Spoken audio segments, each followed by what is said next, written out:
All right, it's time for part 2 of chapter 23. Chapter 23 was pretty long, so that's why I broke it up into 2 parts. And if you remember, the first part, what was happening was that Sherman was at the drive-in. Juliet had beamed in at 8 o'clock as promised to start their date. But then Octa whispered into Sherman's ear with some incredibly ill-advised romantic advice, was that he's got to go and get some popcorn to prove to Juliet that he is a hunter-gatherer.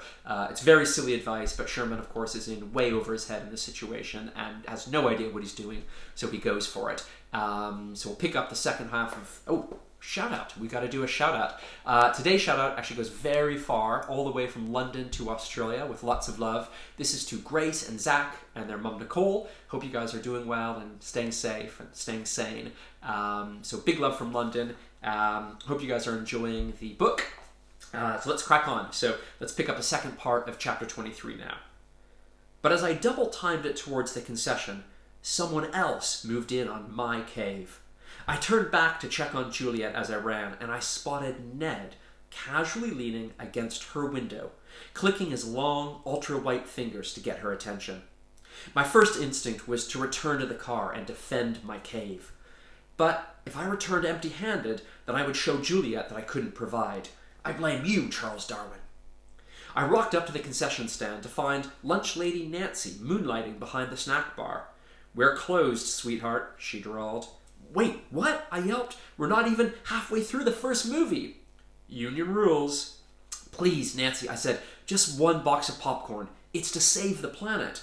"I'd love to help, but I don't get overtime, and you don't get popcorn." She pulled down the rolling metal barrier over the window and over my mission.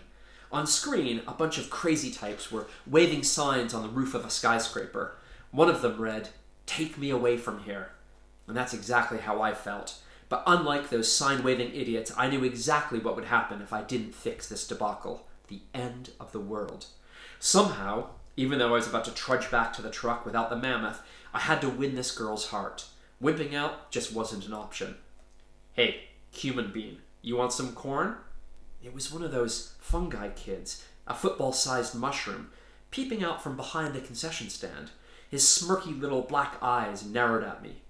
Pretty hard to come by after 8:30.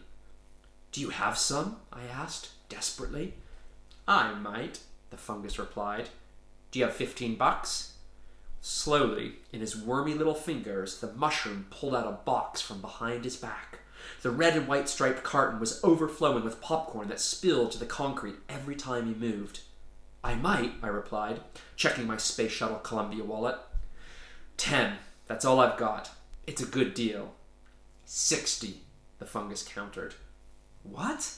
3. "Have you ever haggled before?" I asked. "Zip it, primate," he said. 42, final offer. I held up my lone, crumpled $10 bill and said, "How about a portable portrait of Alexander Hamilton, founding father and America's first Secretary of the Treasury?" He snatched the note off me. "Sucker," he cackled, handing me the box. The not-so-fun guy bounced over the wire fence, disappearing into the night. I was $10 poorer, but I'd bagged the mammoth. I was back in the evolutionary game. Buoyed by my negotiating skills, I turned back towards the Toyota to politely but firmly tell Ned to leave us alone so Juliet and I could watch the world's landmarks get blown to pieces in peace. But something was definitely, unmistakably off. It had unnerved me ever since Ned showed up, that his furry-faced bodyguard wasn't in sight. That was new, and I couldn't help feeling that this whole black market popcorn thing had the distinct atmosphere of a "hello, tiny, defenseless, setup, human." Graz rose from behind the industrial-sized garbage container next to the snack stand. He towered above me, gray-black fur stinking of wet dog and hot dog, piercing orange cat's eyes staring down at me, razor teeth fighting for room in his mouth. And it all pretty much fell into place. Never trust a fungus selling snacks. Whether Ned, Graz, and the mushroom had planned the whole thing in advance, or if it was more spontaneous, I didn't know. But by the time I was upside down, 7 feet above the ground, showering piles of hat-eaten wieners and ketchup-soaked bun fragments with my stash of fresh, delicious popcorn, the mechanics of the setup didn't really matter. I wondered if this is how Alexander Hamilton felt when facing Aaron Burr, totally, utterly ambushed. The fuzz monster growled, "Graz never leaves a job half done, Sherman."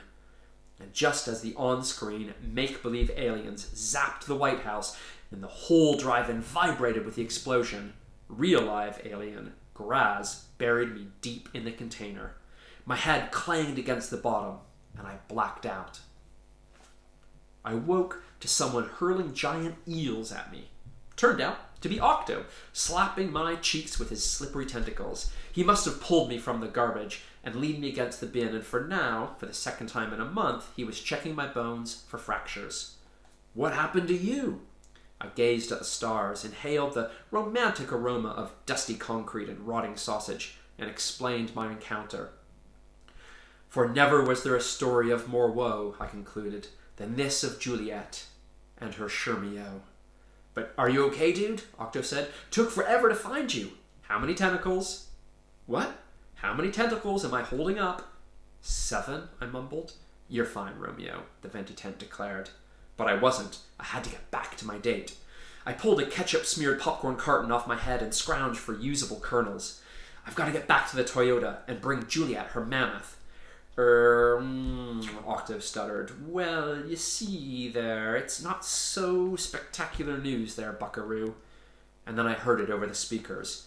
The opening scene of Mars Attacks. That meant Independence Day was over. I'd been blacked out for well over an hour. "Don't tell me," I groaned. "Juliet thinks I abandoned her."